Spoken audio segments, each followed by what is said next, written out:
I worked as a security guard in an old office building downtown. The job was usually quiet, but the pay was good and I enjoyed the solitude.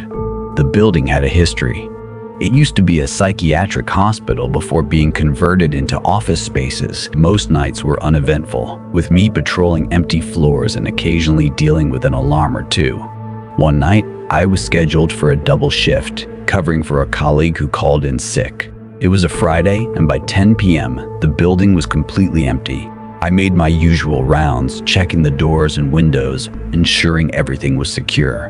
Around midnight, I settled into the security office, monitoring the cameras. Around 2 a.m., the motion detector alarm on the 5th floor went off. I checked the cameras but saw nothing unusual. Assuming it was a glitch, I reset the alarm. Minutes later, it went off again. This time, I decided to investigate. I took the elevator to the 5th floor, the one part of the building that still gave me the creeps.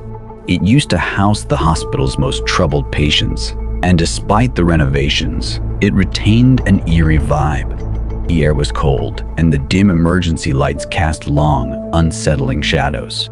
As I stepped off the elevator, I heard a faint humming sound, like someone was singing a lullaby. I called out, but there was no response. I walked down the corridor, flashlight in hand, the beam cutting through the darkness.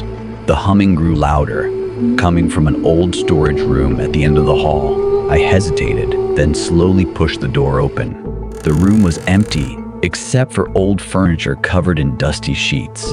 The humming stopped abruptly, replaced by a soft, childlike giggle that seemed to come from all around me. I felt a chill run down my spine and turned to leave, but the door slammed shut on its own. Panicking, I yanked on the handle, but it wouldn't budge.